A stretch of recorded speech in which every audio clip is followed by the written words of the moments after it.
E aí, boa noite. Vocês estão bem aí? Tem gás ainda aí? Muito obrigado, pastores desse ministério, pelo convite. É um prazer, uma honra estar aqui. É uma honra estar com bons amigos. Davi, te amo. Felipe não está aqui, mas amo também ele. Pri, amo você. E eu quero compartilhar algo da parte de Deus com o teu coração essa noite. Queria convidar você a abrir a tua Bíblia em Romanos, no capítulo 1, versículo 16. Romanos, capítulo 1, verso 16.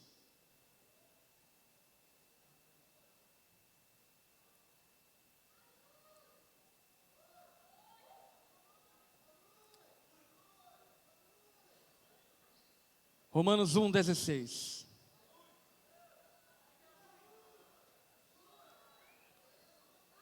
Tem gente que quer luz aí. Vamos lá? O apóstolo Paulo diz: não me envergonho do Evangelho, porque é o poder de Deus para a salvação de todo aquele que crê. Primeiro o judeu, depois o grego. Porque no Evangelho é revelada a justiça de Deus, que do princípio ao fim é pela fé. Como está escrito, o justo viverá pela fé. O apóstolo Paulo, aqui em Romanos, ele está escrevendo uma carta para a igreja que se reúne em Roma. Ele pessoalmente ainda não havia estado lá, mas ele endereça essa carta preparando a sua visita e explicando e falando acerca do Evangelho para a igreja de Roma. E nessa introdução da carta do apóstolo Paulo, ele enfatiza de maneira muito vibrante, ele dá um grito para a igreja de Roma dizendo: eu não me envergonho do Evangelho. Eu não me envergonho do Evangelho. E talvez você pense o porquê que Paulo possivelmente poderia sentir vergonha do Evangelho. Talvez você não entende muito bem o contexto do apóstolo Paulo, mas o Evangelho podia aparentar vergonha, porque o Evangelho, por exemplo, para o grego, que é o berço da sabedoria, do debate, da filosofia, era loucura pensar que o Evangelho, o Deus Todo-Poderoso, nasceu numa manjedoura, de origem simples, humilde, cresceu em Nazaré, e esse é o Deus Todo-Poderoso que vem salvar a humanidade. Para o romano, igualmente, poderia parecer vergonha a pregação do Evangelho, porque o Deus Todo-Poderoso está pregado em uma cruz. Para o judeu, igualmente, o grande eu sou que se apresentou para Moisés, agora nasceu numa simples manjedoura, foragido e fugido de um recenseamento promovido naqueles dias. Portanto, existiam motivos sociais pelo qual o apóstolo Paulo poderia se envergonhar do Evangelho.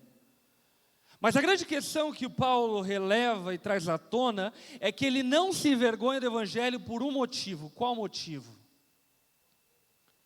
Porque ele é o poder de Deus para a salvação de todo aquele que crê.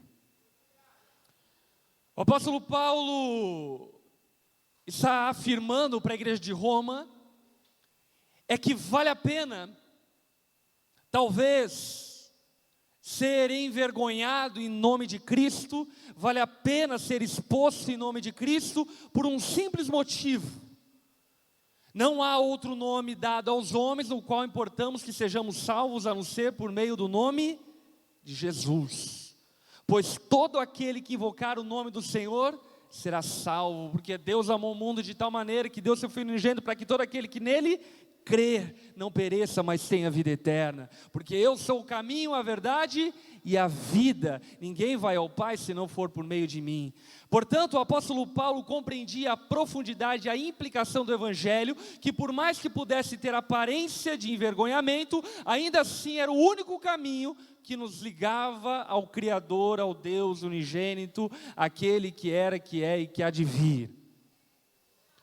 Portanto, o apóstolo Paulo bate no peito e diz: eu não me envergonho do Evangelho, porque a única esperança para esse mundo é o Evangelho.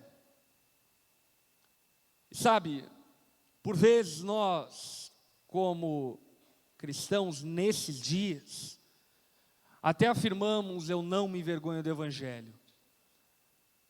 E o problema dessa afirmação nesses dias é que muitos de nós, inclusive, não sabem o que é o Evangelho. E conhece o Evangelho popular. E, aliás, ser cristão hoje no Brasil é até meio que pop, não é não?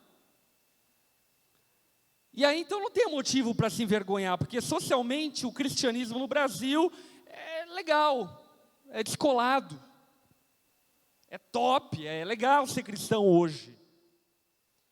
Porém, a afirmação do apóstolo Paulo vai mais para o fundo, porque Paulo não se envergonha do Evangelho, porque ele tinha uma convicção. Qual convicção? O único meio de salvação da humanidade é Jesus. É Jesus. E como cristãos, por vezes nós banalizamos essa verdade. E acrescentamos ou decrescemos essa verdade com outras supostas salvações. Por exemplo, cremos de maneira anti-evangelical que algum ser político pode trazer salvação para a sociedade brasileira. E definitivamente não.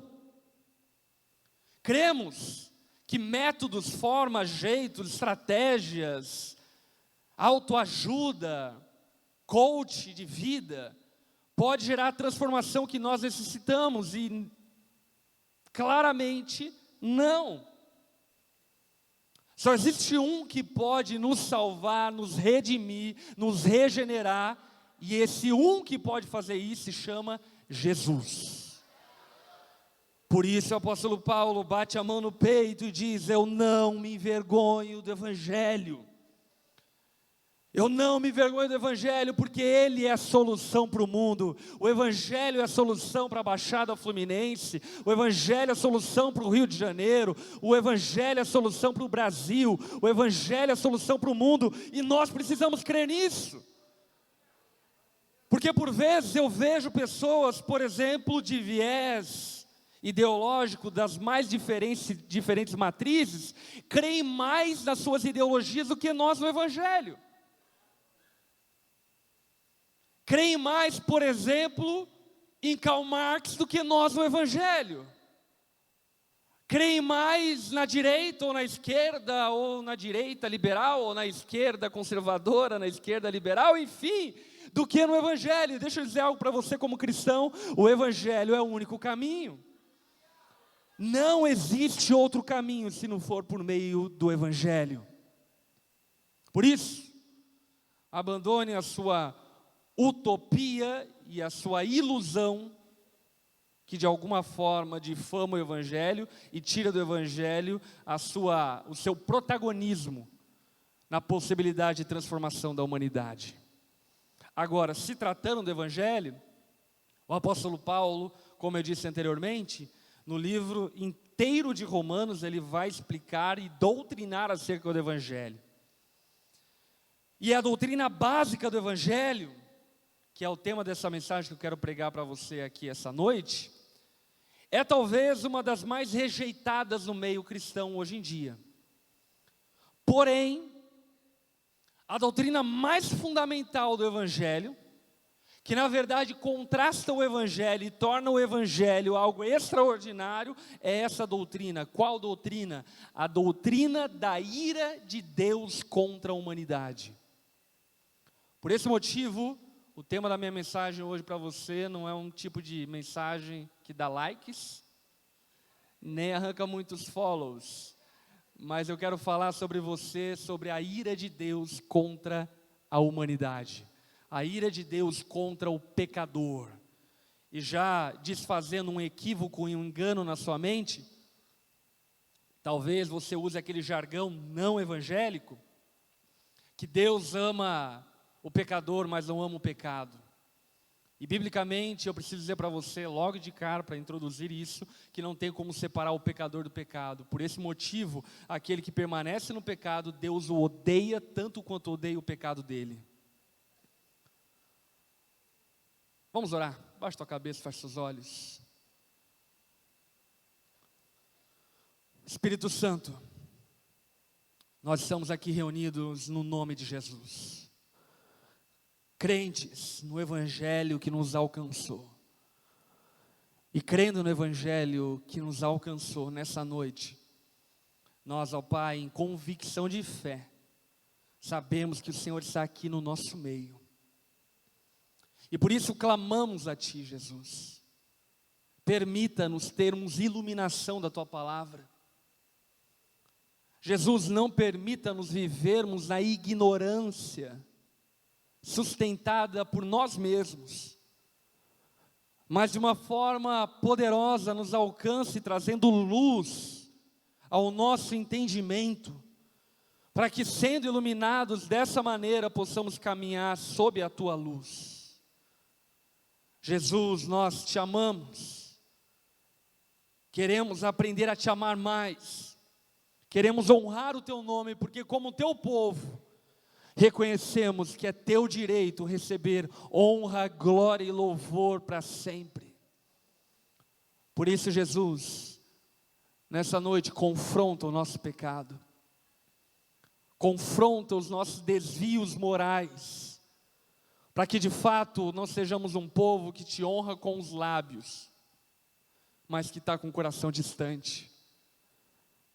Mas que essa geração possa se levantar forte e vibrante, numa prática de justiça, santidade e piedade nesses dias, para que o mundo Te conheça, não da maneira hipócrita como tem conhecido em grande escala, mas de uma maneira genuína e verdadeira, conheça o Evangelho que pode transformar famílias, cidades, nações inteiras.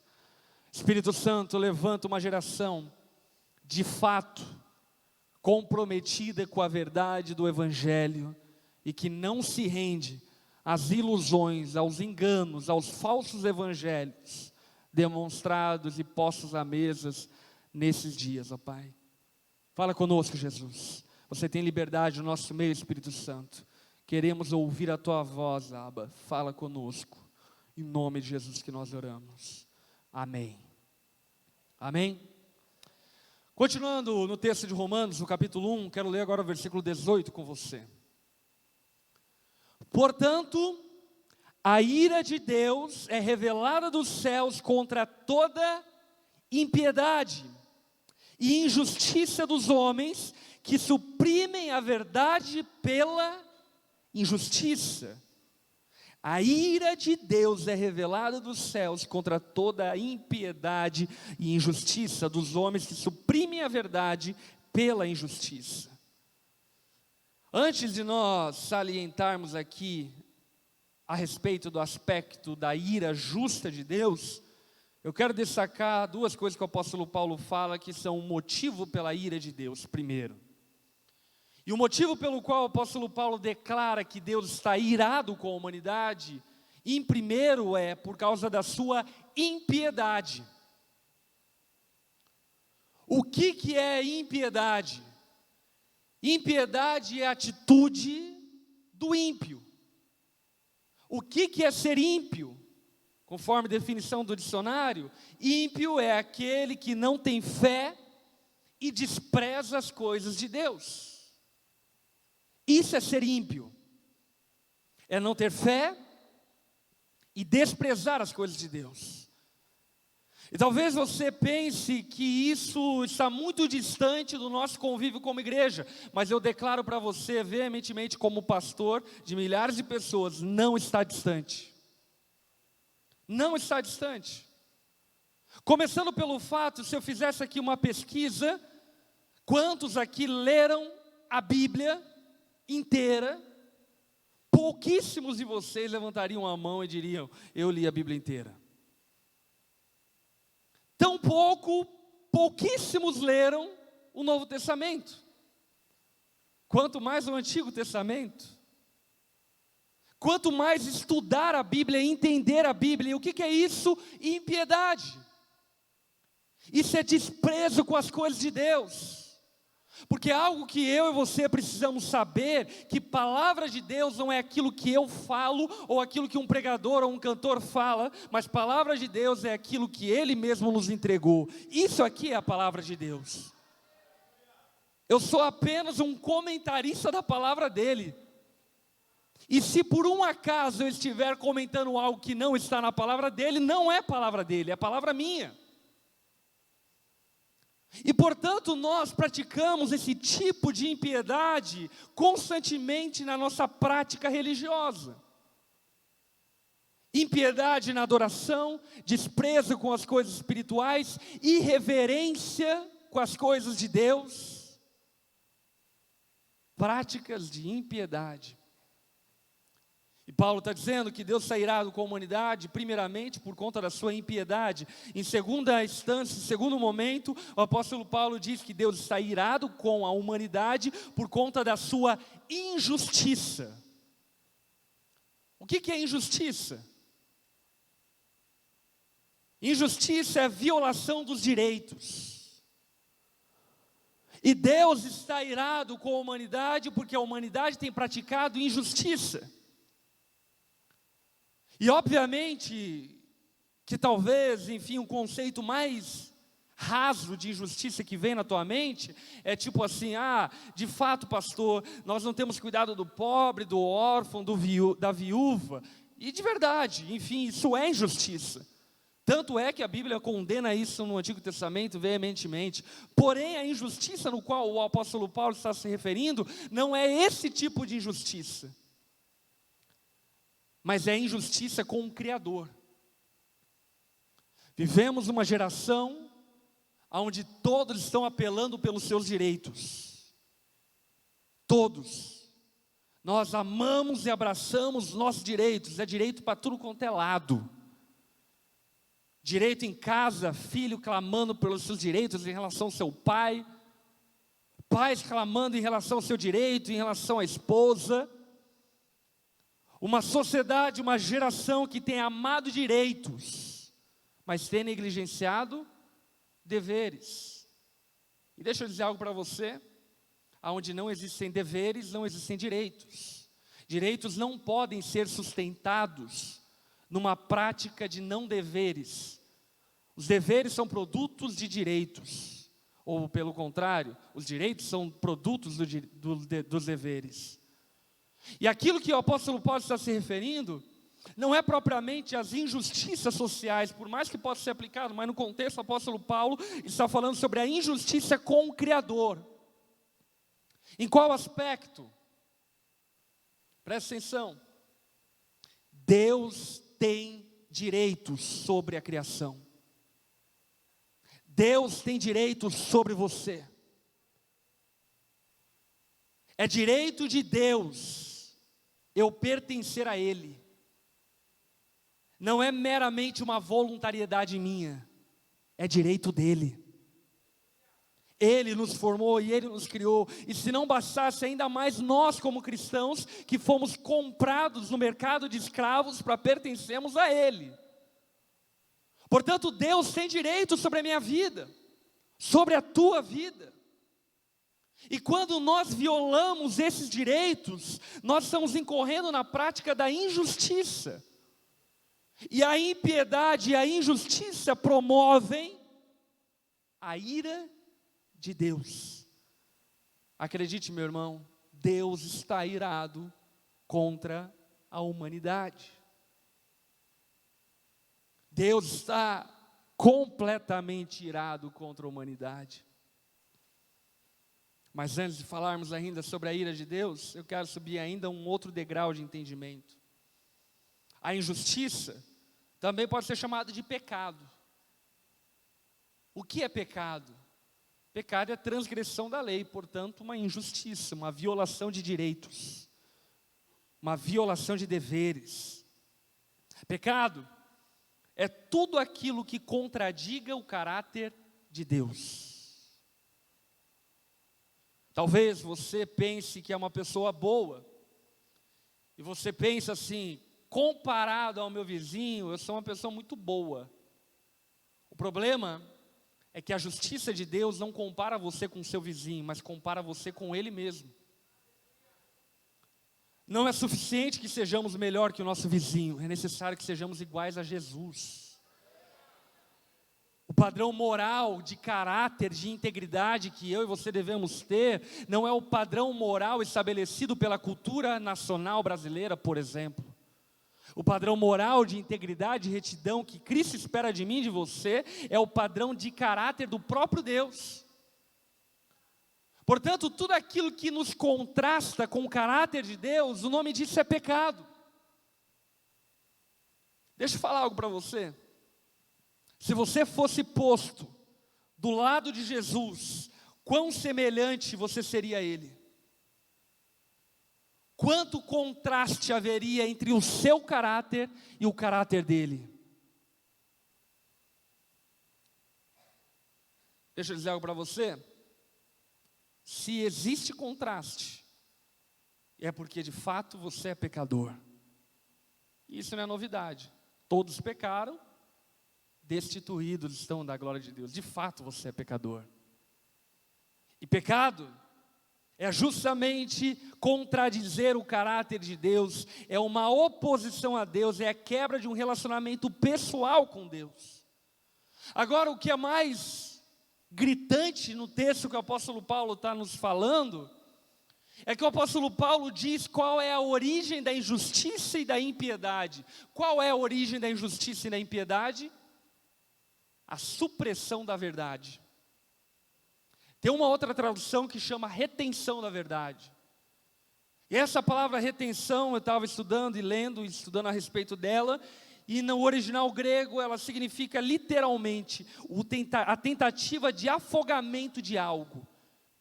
Suprimir é você tentar pegar uma pessoa e matar ela afogada. E sabe o que o apóstolo Paulo está dizendo? Porque vocês suprimem a verdade, vocês multiplicam impiedade e injustiça, e por conta disso Deus está irado contra a humanidade. Porque vocês estão tentando afogar a verdade. Vocês estão suprimindo a verdade. Vocês estão pegando a verdade e tentando matar ela. Sabe qual é o problema de tentar matar a verdade? E disse Jesus: eu sou o caminho, a verdade e a vida. Tente matar a verdade, que ela ressuscita no terceiro dia. A verdade sempre será verdade. Você pode estabelecer as suas ideias e concepções e visões do mundo, ainda assim a palavra de Deus é a verdade. A verdade absoluta, inegável, imexível. Aquilo que a Bíblia diz é. Aquilo que nós dizemos pode até ser, mas aquilo que a Bíblia diz é. Portanto, o apóstolo Paulo está dizendo que a prática da injustiça e da impiedade é proveniente nessa supressão da verdade. E vamos combinar aqui que nós somos especialistas em suprimir a verdade. Eu costumeiramente digo algo: ame a verdade, mesmo que ela te ofenda.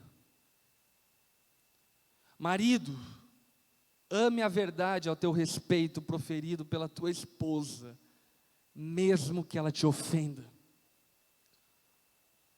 Irmãos e irmãs na fé, amem a verdade. O Evangelho não é sobre bajulação. Deus não precisa de mim e de você. E deixa eu dizer ainda algo: nós somos pó para Deus. Eu e você não temos valor algum se Deus não nos desse valor. Não existe virtude alguma que nos atraia aos olhos de Deus. Não existe nenhuma característica minha e sua que falte em Deus ao ponto de Ele nos desejar. Definitivamente você não é o centro do universo. Definitivamente você não é o centro de absolutamente nada. Eu e você somos pecadores, merecedores e dignos da ira de Deus, porque suprimimos a verdade, e incorremos na prática de injustiça e impiedade. Por exemplo, nós acabamos de ter um momento aqui de louvor, eu diria muito enérgico e muito poderoso, glória a Deus por isso. Mas quantos de vocês, por exemplo, vão sair desse lugar e, sei lá, vão para a noite? Quantos de vocês vão voltar para os seus vícios costumeiros, como sempre, como se nada fosse nada? Supressão da verdade. Nós acabamos de viver uma semana onde foi exposto exatamente o que o apóstolo Paulo está dizendo. Numa conversa entre o Neymar e a dita cuja que ele teve envolvimento, trocando palavras de sensualidade, motivos de libido e tantas outras coisas, lá no meio tinha um louvor. Não sei se vocês repararam na conversa. Sabe o que é isso? Isso é irreverência, é supressão da verdade. E Deus, Ele é o mesmo ontem, hoje e para sempre. A Bíblia fala, por exemplo, que Uzá, o homem que estava conduzindo a arca da aliança, transportando ela até Jerusalém, em certo momento a arca da aliança vai cair, e Deus ordena que ninguém toque na arca da aliança, e a palavra diz que Uzá então tenta segurar a arca da aliança, e o que a palavra diz a respeito de Uzá, é que naquele momento ele é fulminado. Deus, Ele é o mesmo ontem, hoje e para sempre. Sabe, nós brincamos com coisas sagradas,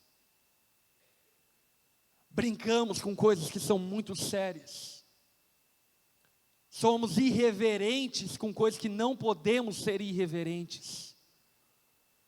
Devemos levar com seriedade a igreja de Cristo. Sabe, Deus tem por alta estima a sua igreja, apesar dos seus pecados. Mas quantos de nós se tornaram especialistas em criticar a igreja? Como Uzá, tentando segurar a arca que está caindo. O Deus que é ontem, hoje e sempre o mesmo, é o mesmo Deus que vai te fulminar. Por quê? Por conta da supressão da verdade. Olha aí para quem está ao teu lado, diga a essa pessoa, ame a verdade ainda que ela te ofenda. E aí então nós chegamos no tópico a ira de Deus. E sendo bem franco e honesto, eu não consigo entender por que algumas pessoas não conseguem entender que Deus está irado contra a humanidade. Por que eu afirmo isso? Eu afirmo isso porque a Bíblia diz algo apavorante. A verdade bíblica mais apavorante não é acerca do inferno, não é acerca da ira de Deus. A verdade bíblica mais apavorante, sabe qual é? Que Deus é bom. Essa é a coisa mais apavorante que existe. Não é difícil entender por que Deus está irado com a humanidade. Difícil é entender como Ele consegue nos perdoar. Isso é difícil entender. Não é difícil entender porque tantas pessoas vão para o inferno. Porque no fim das contas, as que não vão por dádiva divina, porque na verdade todos nós deveríamos ir. A verdade mais apavorante, mais assustadora do Evangelho, é justamente a verdade que Deus é bom. Sabe por quê? Vamos pensar um pouco? Deixa eu te fazer algumas perguntas. Primeiro, O que policiais bons fazem com criminosos ruins? O que juízes bons fazem com culpados? O que um bom pai faz com filhos desobedientes? Agora me diz aí, o que um bom Deus faz com a humanidade pecadora? Você está entendendo? Na verdade, a ira de Deus só reflete o quanto Ele é bom. E deixa eu dizer ainda algo mais a você. Eu não confiaria em Deus se Ele não estivesse irado com a humanidade. Porque eu que não sou bom, estou irado. Imagine Ele, que a Bíblia declara veementemente que toda bondade, toda justiça, toda santidade habita nele. Ele é santo, santo, santo. Se Deus não estivesse irado contra a humanidade, aí sim que eu não creria nele. Porque que tipo de Deus é esse perverso, que olha para os pecados da humanidade e faz vista grossa?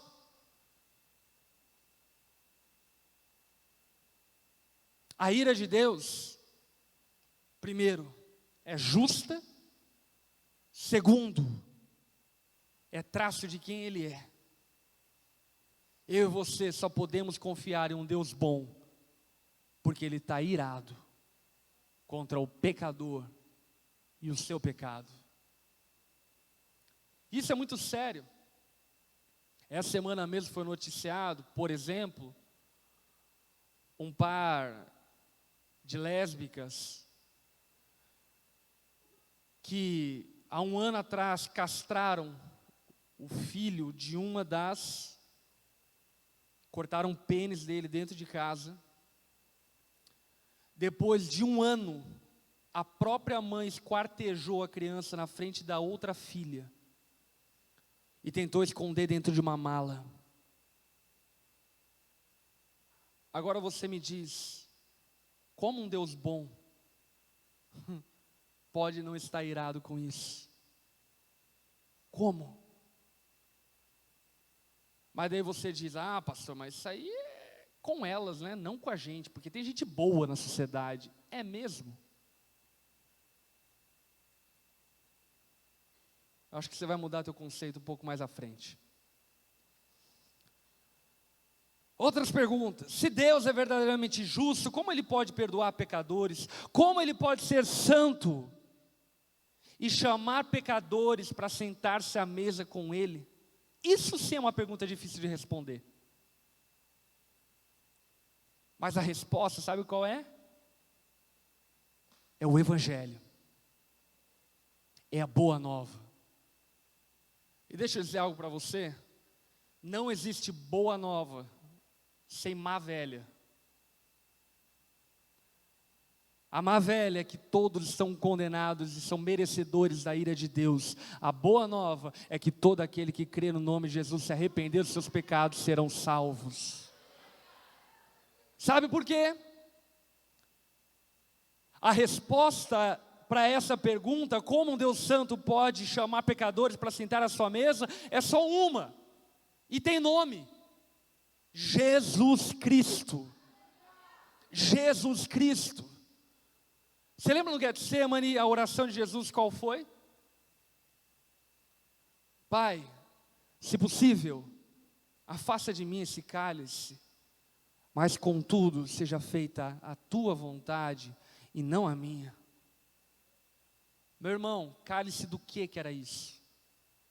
Vinho? Xandão?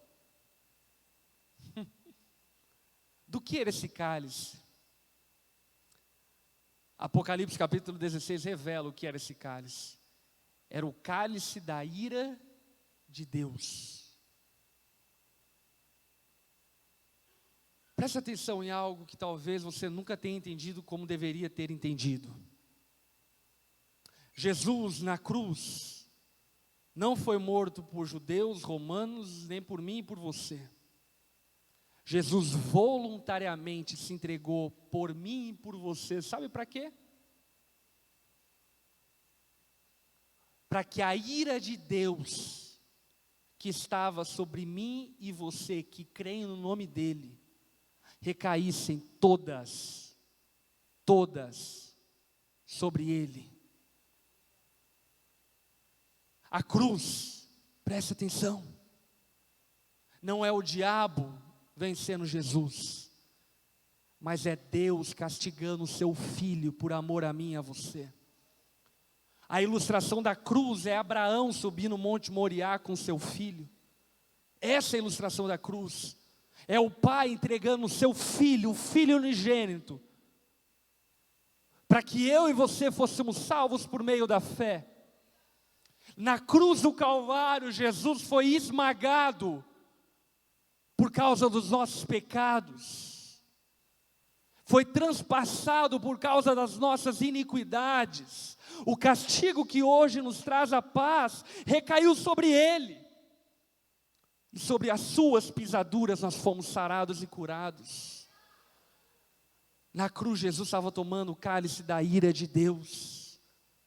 Era o Pai condenando o próprio Filho, por amor gracioso por mim e por você. A cruz é a resposta do paradoxo do caráter de Deus. Como Deus consegue ser gracioso, bondoso, justo ao mesmo tempo? Olhe para a cruz. O perdão de Deus, escuta aqui, é de graça, para mim e para você. Mas saiba de uma coisa, Ele custou a vida de Jesus. Ele custou muito caro. Custou caro demais. E aliás, nós vivemos uma sociedade que não entende o preço das coisas. Por exemplo, existem pessoas tolas que conseguem levantar uma placa e dizer passe livre. Meu irmão, não existe nada de graça. Tudo tem um preço. Se você não está pagando, alguém está pagando. E se você não está pagando pelos seus pecados, adivinha? Alguém pagou. Jesus pagou o preço pelo meu e pelo seu pecado, levando sobre os seus próprios ombros toda a ira justa de Deus. Continuando o texto, versículo 19 de Romanos 1.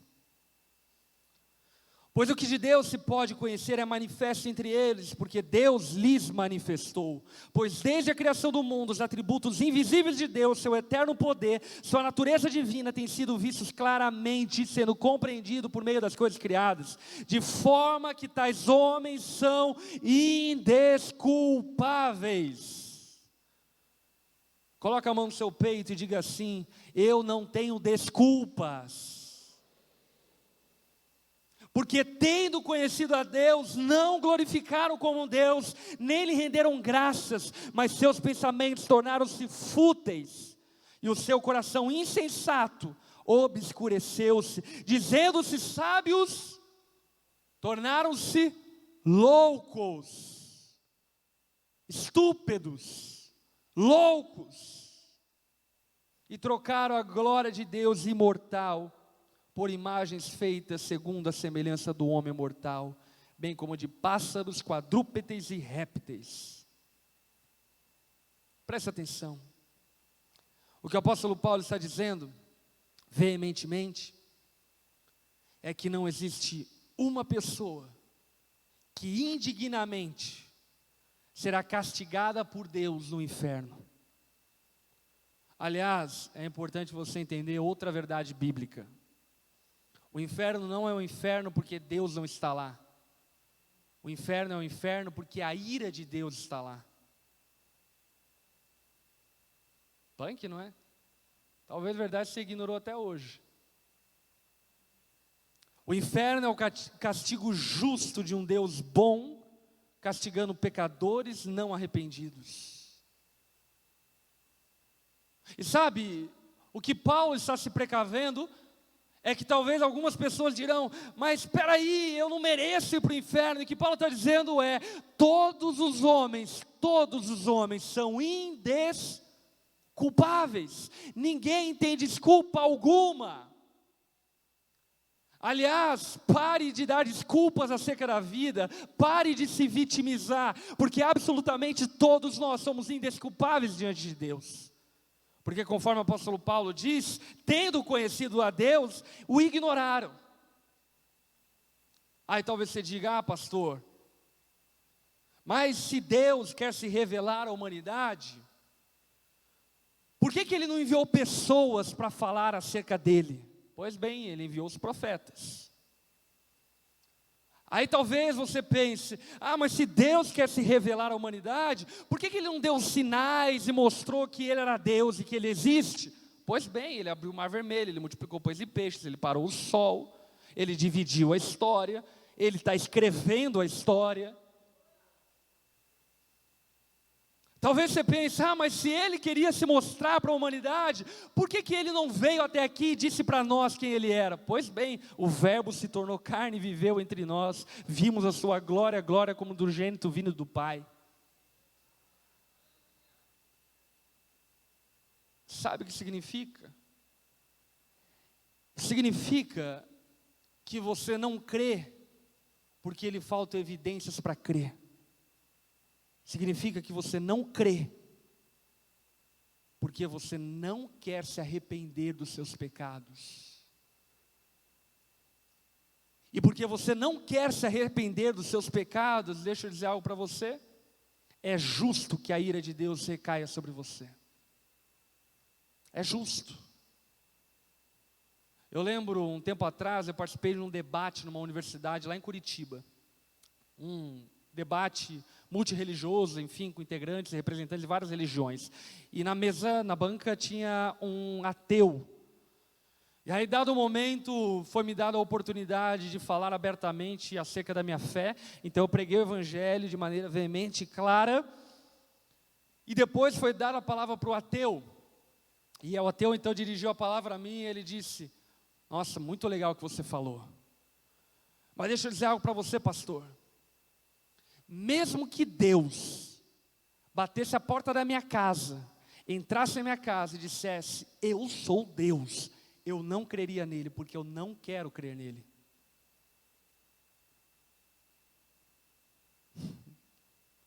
Eu lembro que eu olhei para ele e falei, gostei de você.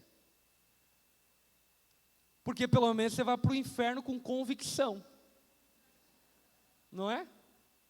Acho que pior de tudo é você ir para o inferno enganado, achando que você não deveria ir, ou iludido.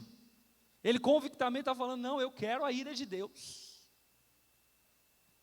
E de fato esse ateu demonstra o caráter de tantos outros ateus. E você talvez diga, pastor, mas espera aí, eu estou numa conferência cristã, eu não sou ateu. Será?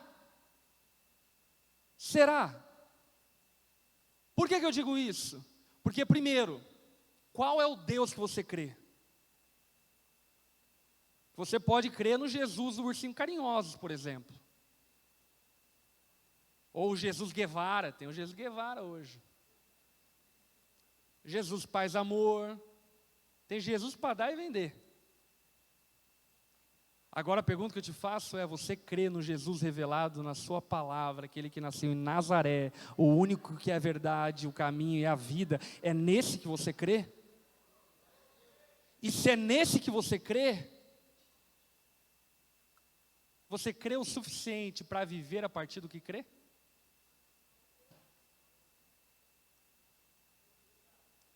Sabe por quê? Porque se você crê, você já pode se considerar um demônio.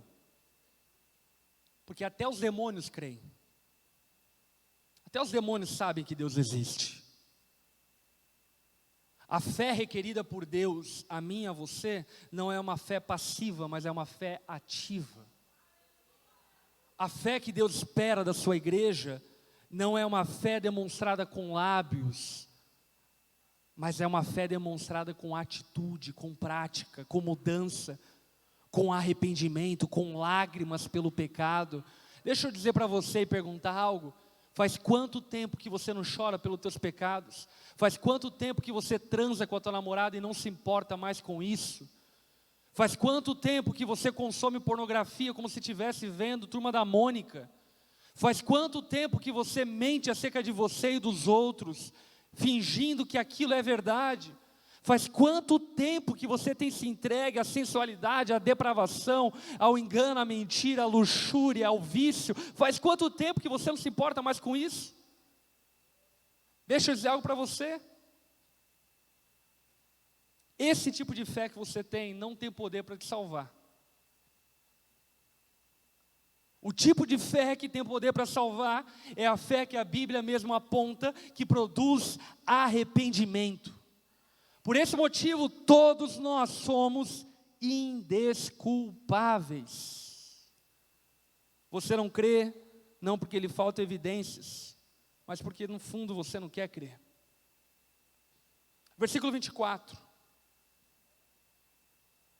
Está vendo? Você está lendo a Bíblia que não leu a semana inteira.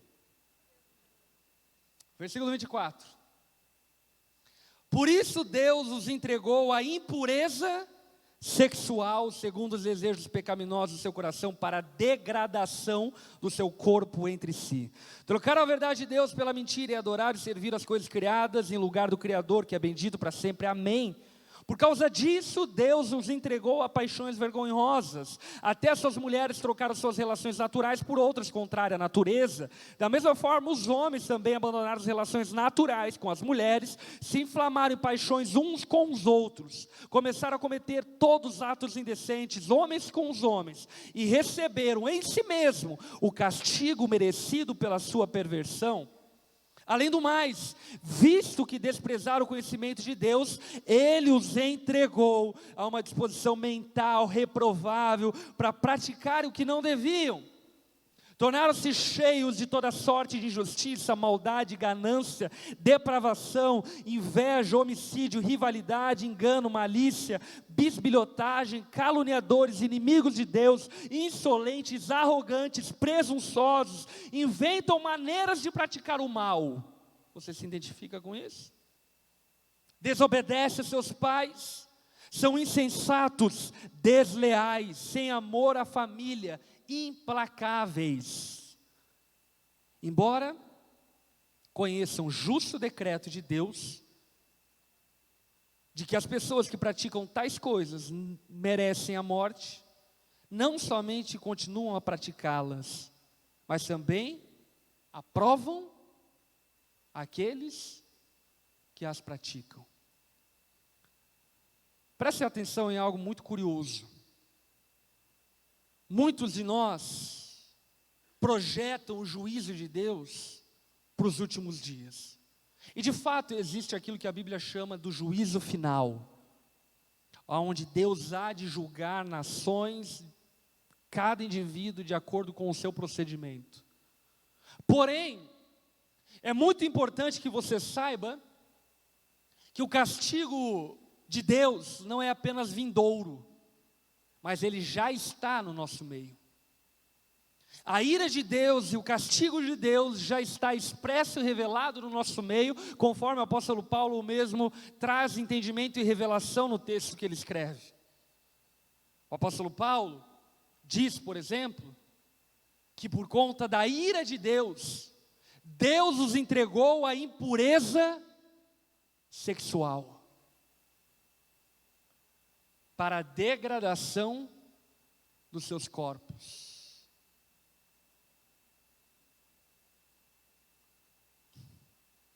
Sabe o que o apóstolo Paulo está dizendo?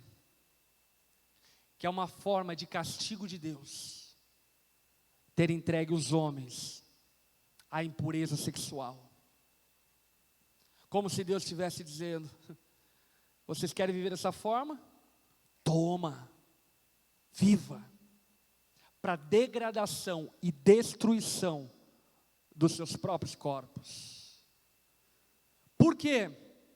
Talvez algo que você desconheça e você precisa entender e conhecer isso, é aquilo que 1 Coríntios 6,18 diz, quando o apóstolo Paulo afirma: fujam da imoralidade sexual, todos os outros pecados que alguém comete fora do corpo comete, mas quem peca sexualmente, peca contra o seu próprio corpo. Deixa eu te falar algo. Não existe pecado tão destrutivo, tão degradante quanto o pecado sexual. Não existe. Aliás, não é de se espantar que em meio à revolução sexual, as clínicas de terapia estão abarrotadas, os índices de suicídio estão dobrando e se multiplicando, pessoas estão desalmadas, desumanizadas. E dentre vários motivos, aquilo que a Bíblia traz como revelação, como sendo o pivô de todos os motivos, sabe qual é? A impureza sexual. Entenda uma coisa, filho. De fato, quando você pratica a impureza sexual, quando você se entrega à pornografia, quando você se entrega à fornicação, quando você se entrega ao adultério, quando você se entrega à poligamia, quando você se entrega a todo tipo de prática perversa a respeito do sexo, você está pecando contra Deus. Mas ainda depois de pecar contra Deus, você está destruindo a si próprio. Você está se degradando. Você está se tornando um objeto degradável, destrutivo. Ao ver o caso que eu citei agora há pouco, da semana passada, do casal de lésbicas que mataram a criança, eu vi a mãe dando uma entrevista. E deixa eu dizer algo para você. A impressão que eu tinha é que eu não estava ouvindo uma pessoa falando, mas que eu estava ouvindo um demônio falando. Porque a mãe, sem nenhuma característica de arrependimento e nem de remorso social, ela descreveu exatamente tudo que fez com o seu filho. Sabe o que é isso? É degradação da alma humana. Deixa eu dizer algo para você, meu irmão. Lute contra a impureza sexual. Lute contra a impureza sexual, para que ela não te destrua, para que ela não destrua o teu futuro, para que ela não destrua a tua família. Deus entregou aqueles que suprimiram a verdade, escolheram a impiedade e a injustiça para a prática da impureza sexual, para que eles fossem destruídos por si próprios. E é isso que está acontecendo com a humanidade. A humanidade e a sociedade está se auto-sabotando. Você não percebe isso? As pessoas estão se autodegradando, se autodestruindo. E sabe o que Paulo diz? Isso é revelação da ira de Deus. Durante algum tempo, Deus poderia ter refreado e de alguma forma ter ajudado aos seres humanos a viverem nessas práticas. Mas chegou um tempo que Deus olhou para a humanidade e disse: é isso que vocês querem viver? Então vivam, se destruam. E talvez seja exatamente isso que Deus, por exemplo, esteja falando a respeito da tua prática de imoralidade sexual no teu namoro. É isso que você quer viver? Destrua a família que você poderia ter. Destrua, se degrade, se torne uma coisa, um objeto. Torne a pessoa que você ama em um objeto e seja um objeto, se autodestruindo por conta da sua impureza e da sua impiedade. Além do mais, o apóstolo Paulo diz que a ira de Deus é revelada quando Deus entrega os seres humanos a paixões vergonhosas. E obviamente que fica muito claro que o apóstolo Paulo, uma das paixões vergonhosas que ele salienta e pontua, é acerca da homoafetividade. Ele diz: olha, isso é uma vergonha, mulheres trocaram as relações naturais, mulheres com mulheres, homens com os homens e assim por diante. Porém, quando o apóstolo Paulo está trazendo à tona isso, ele não apenas está trazendo à tona as paixões vergonhosas provenientes da homoafetividade, mas todo tipo de paixão vergonhosa proveniente de uma prática imoral. A confirmar isso, como eu também citei anteriormente, veja o Neymar. Quantos anos o Neymar tem mesmo? 27. Um homem com 27 anos importando o sexo do Brasil. Que vergonha, velho. Você já imaginou o filho dele vendo a conversa dele exposta na televisão? Que vergonha. E a parceira dele também não fica muito longe. Eu vi a entrevista dela no SBT com Cabrini, E o Cabrini perguntou para ela, e aí, por que você foi para a França? Para fazer sexo com o Neymar. Hã? Que vergonha. Sabe, o ser humano está tão, sei lá, sem parâmetro de nada, que a gente perdeu a noção da vergonha. E parece que quando a gente vai voltando à sobriedade e à sanidade, a gente começa a perceber o quão vergonhoso é a prática das pessoas. E isso, conforme o apóstolo Paulo diz, é a manifestação da ira de Deus, porque é Deus que está entregando as pessoas para paixões vergonhosas. Que vergonha! Que vergonha um homem com 40 anos de casamento que deixa sua família para ter relações com uma menina de 20 anos. Que vergonha! Que vergonha! Que vergonha uma mãe que abandona o seu casamento em nome da felicidade, dizendo eu vou à procura da felicidade, estilo Will Smith.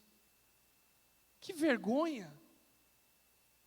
Que vergonha um cara dizer para uma menina, para ter relações sexuais com ela, eu te amo. E aí então transa com ela e depois de uma semana está dizendo para outra menina, eu te amo. Que vergonha!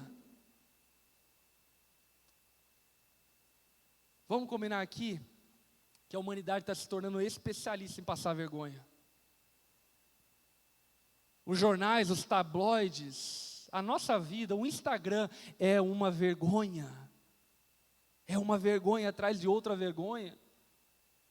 Paixões vergonhosas, avidez por coisas chulas, tolas, esdrúxulas. Você não faz ideia a quantidade de gente, por exemplo, que vê no meu inbox pedir para eu recomendar eles, para ele ganhar likes e ganhar seguidores no Instagram. Eu fico com vergonha, eu nem clico para não visualizar, para ele não sentir vergonha dele mesmo. Que idiota, que estúpido. Sabe, diminuiu a vida dele a uma afeição, um fetiche, uma coisa louca. O ser humano tem se tornado especialista em passar vergonha, e isso é a revelação da ira de Deus. Por fim, e aqui nós vamos caminhando para a reta final, o apóstolo Paulo também diz que Deus entregou o ser humano para uma disposição mental reprovável. Em outras palavras, o apóstolo Paulo diz, olha, Deus foi paciente. Mas chegou uma hora que ele olhou para a humanidade e disse, vocês querem ser idiota? Então sejam. Vocês querem ser estúpidos? Então sejam. Vocês querem ter uma disposição mental reprovável? Então tenham.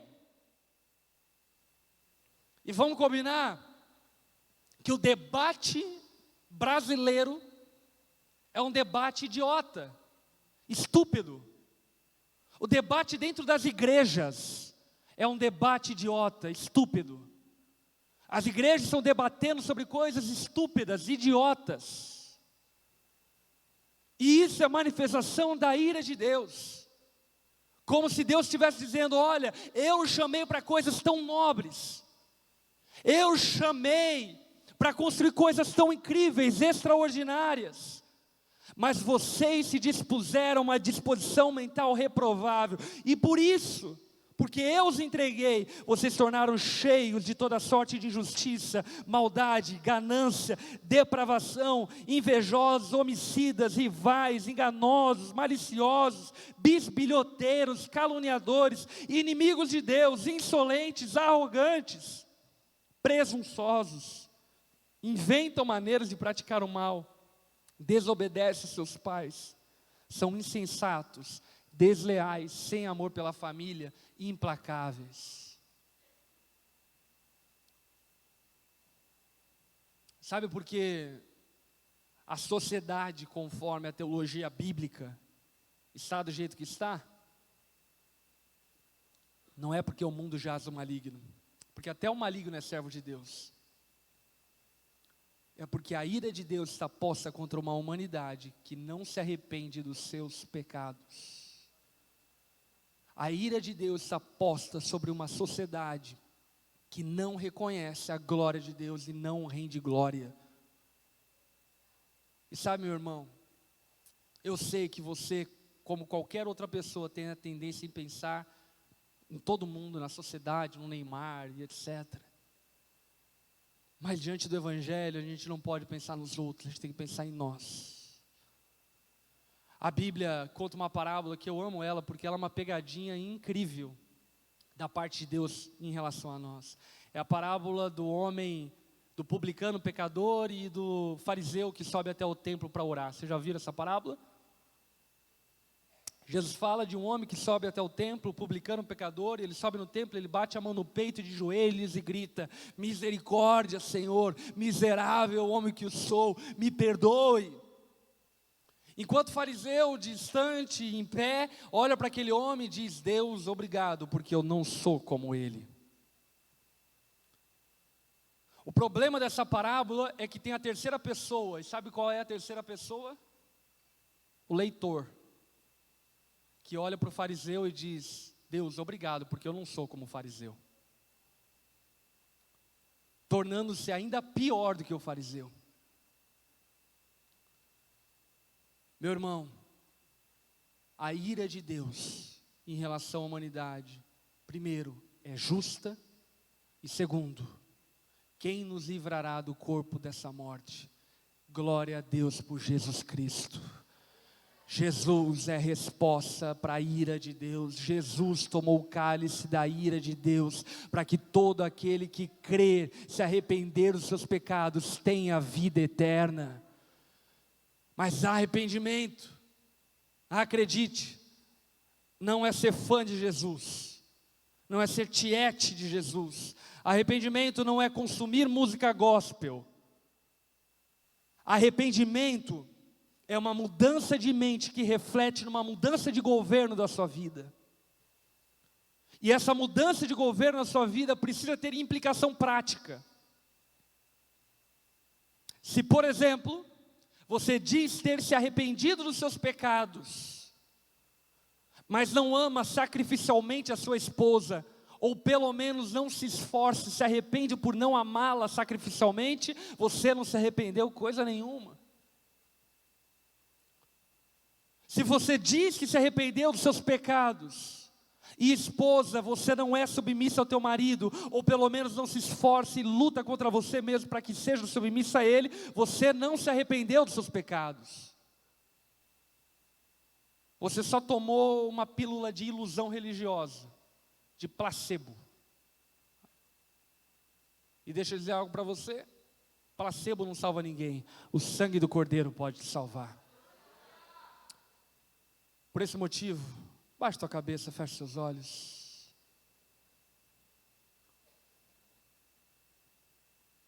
A pregação de Jesus era: arrependei-vos, pois é chegado o reino dos céus.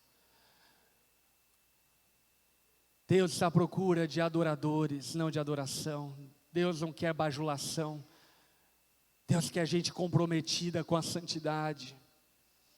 É bem verdade que eu não sou perfeito, é bem verdade que você também não será perfeito até que Cristo nos glorifique junto com Ele, mas ainda assim, meu irmão, é verdade também que aquele que é arrependido de coração é alguém que vive em constante arrependimento de pecados e luta contra os seus pecados. Por esse motivo, não importa se você está na igreja ou não, se você não tem vivido uma vida, uma postura, uma atitude diante de Deus de arrependimento constante e permanente, a ira de Deus está sobre você. E Deus talvez esteja te entregando para a degradação do seu corpo, para paixões vergonhosas, para uma percepção da realidade reprovável. A notícia boa é que Jesus ainda está aqui, pronto para perdoar o pecador e levantar o quebrantado e humilde de coração. Por esse motivo, meu irmão, sem mais delongas, se você está aí no seu lugar e durante o tempo em que nós conversamos sobre a palavra, o Espírito Santo falou com você, dizendo: ei, acorda, acorda, arrependa-se dos seus pecados, seja você um cristão ou não, seja você alguém que confessa Jesus ou não, mas se o Espírito Santo falou com você, dizendo que você precisa mudar a tua atitude, eu quero te convidar a ir no seu lugar mesmo, se colocar em pé, que eu quero orar por você.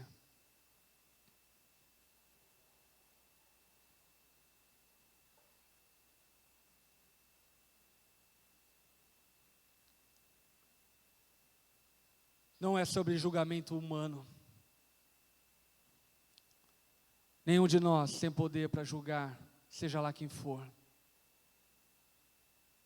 Sabe, voltando para o caso Neymar, talvez o principal erro do Neymar nessa história toda, a não ser o que ainda nós não sabemos, mas talvez o principal erro dele, sabe o que foi? Pensar que o julgamento popular e o julgamento midiático poderia condená-lo ou não.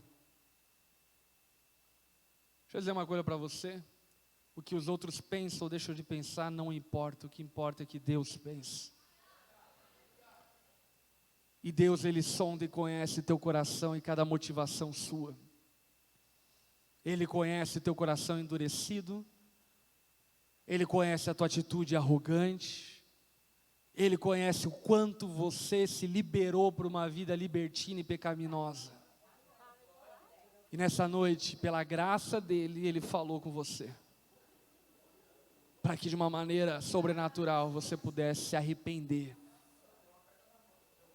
E sabe, meu irmão, nós cremos no Evangelho.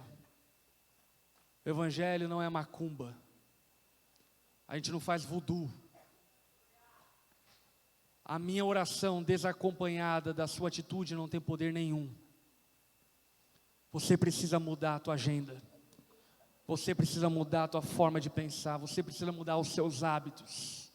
Você precisa ir para a semana que vem diferente da forma como você chegou até aqui. Você precisa mudar. Isso é arrependimento. Você que está em pé no seu lugar, estenda suas mãos. Quero orar por você. Jesus, Espírito Santo, obrigado por nos revelar o coração do Pai. Pai, obrigado porque você é bom, permanentemente bom, infalivelmente bom. Você continua bom ontem, hoje e para sempre. E porque confiamos na tua bondade, reconhecemos que somos dignos da tua ira e do teu castigo, mas nós abraçamos a mensagem do Evangelho e declaramos que não nos envergonhamos do Evangelho, porque Ele é a salvação. Abraçamos a boa nova de que Jesus é o sacrifício perfeito pelos nossos pecados. E hoje, Espírito Santo, clamamos: muda a nossa vida, muda a nossa história, converta o nosso coração ao teu coração, converta a nossa mente à tua mente. Espírito Santo, produza santidade nessa geração, produza integridade e retidão,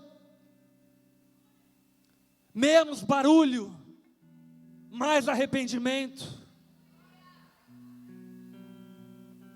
mais caráter, mais pais presentes, mais mães educadas e presentes, mais cidadãos honestos. Espírito Santo de Deus, produza, conforme a fé de cada um, santidade no nosso interior. Dá-nos, ó Pai, forças, por meio da sua bondade, para que possamos vencer o pecado e lutarmos avidamente contra tudo aquilo que nos domina, para que a nossa vida seja exclusivamente tua. para o teu louvor exclusivo, para o amor do teu nome. Espírito Santo, produz arrependimento no nosso interior verdadeiro, honesto.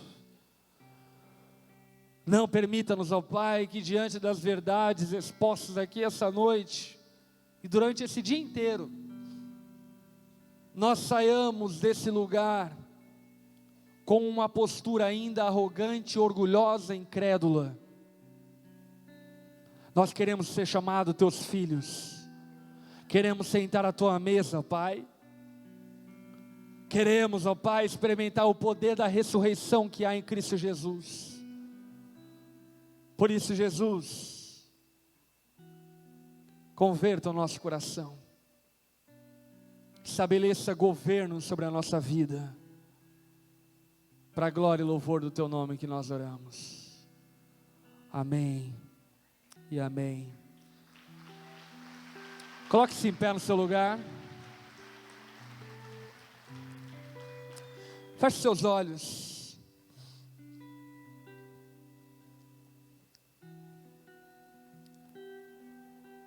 Busque a presença de Deus.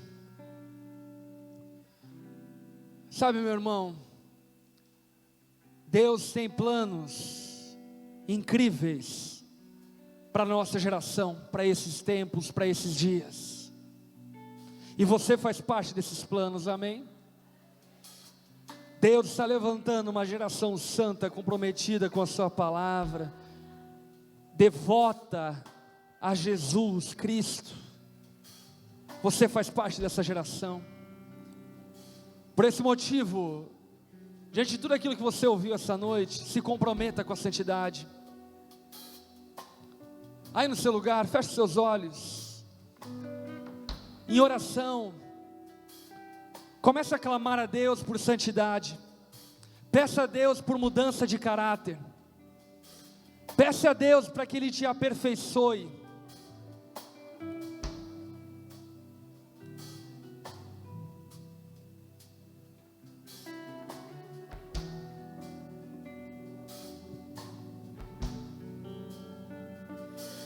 Fazer o que nenhum homem fez, vem fazer o que a história nunca viu, vem cumprir o descrito em Joel.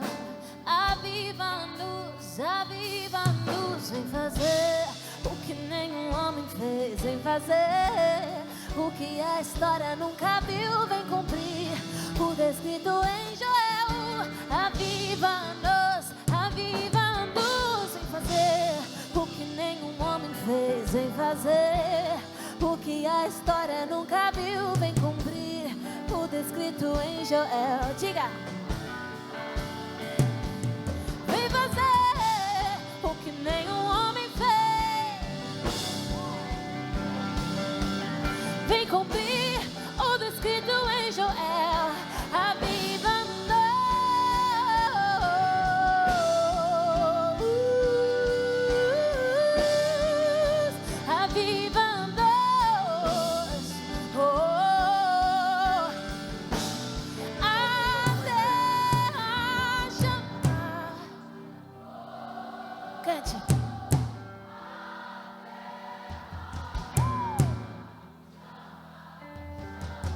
mais uma vez.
fazer o que a história nunca viu, vem cumprir o descrito em Joel. Vem fazer o que a história nunca viu, vem cumprir o descrito em Joel. Vem fazer, diga, o que nenhum homem fez.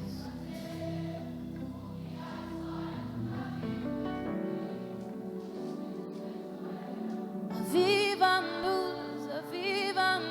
em fazer o que nenhum homem fez, em fazer o que a história nunca viu, vem cumprir o descrito em Joel. Aviva-nos, aviva-nos.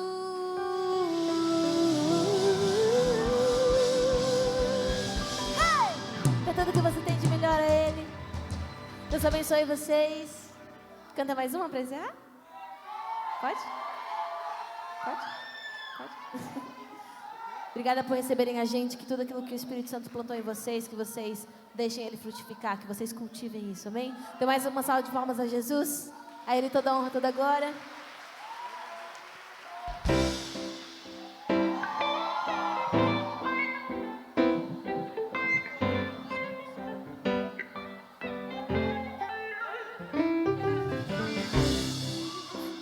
De longe e nem percebeu quão parecida sou com você. Ouvia seu nome e alguma coisa dentro de mim dizia que eu devia te conhecer. Eu cheguei mais perto, mas quando você me olhou, as palavras fugiram e tudo que consegui foi dizer oi. Mal sabia eu, isso era tudo que você precisava ouvir. Ouve de mim, porque o resto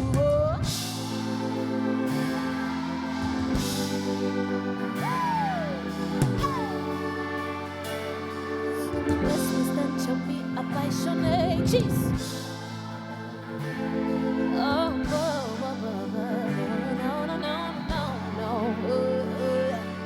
No mesmo instante eu me apaixonei por você.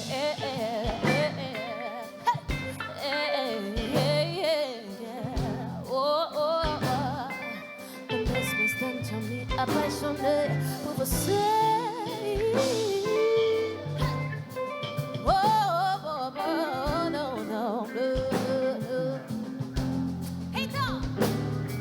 Cheguei mais perto, mas quando você me olhou, as palavras fugiram, mas tudo que eu consegui foi dizer ai, não sabia eu, isso era tudo que você precisava ouvir. Bem, ouve de mim, porque o resto você fez me rever. No mesmo instante eu me apaixonei. Você fez me revés. No mesmo instante eu me apaixonei por você.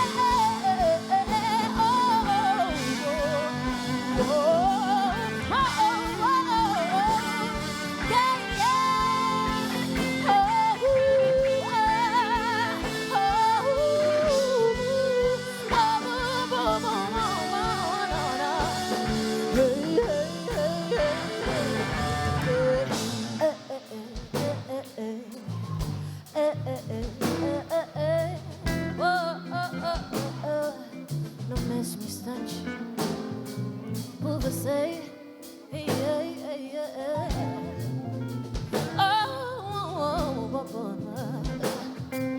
No mesmo instante eu me apaixonei.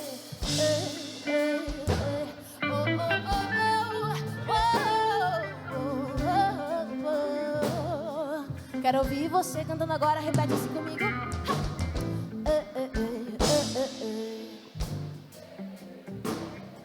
Ruim.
faça barulho.